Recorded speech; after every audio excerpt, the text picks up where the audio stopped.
യേശുവിൽ പ്രിയമുള്ളവരെ, ഇന്ന് പങ്കുവയ്ക്കുന്ന ചിന്ത നമ്മുടെ ജീവിതത്തിൽ നമ്മൾ അനുദിനം ഉപയോഗിക്കുന്ന ഒരു കാര്യത്തെക്കുറിച്ചിട്ടാണ്. അത് മറ്റൊന്നുമല്ല, മൊബൈലാണ്.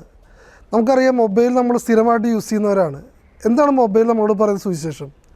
വെറുതെ ചിന്തിച്ചാൽ മാത്രം മതി. നമ്മൾ ഉപയോഗിക്കുന്ന മൊബൈലിൻ്റെ ചാർജ് കുറയുമ്പോൾ നമുക്കറിയാം മൊബൈൽ ഉപയോഗിക്കാൻ പറ്റാതെയാകും. മൊബൈൽ നമ്മൾ ചാർജ് ചെയ്താൽ മാത്രമാണ് മൊബൈൽ ഉപയോഗിക്കാൻ പറ്റുക. നമ്മുടെ ജീവിതത്തിലും നമ്മുടെ വ്യക്തിപരമായ ജീവിതത്തിലും നാം ദൈവാനുഭവത്തിലായിരിക്കണമെങ്കിൽ നാം ചാർജ് ചെയ്യപ്പെടണം.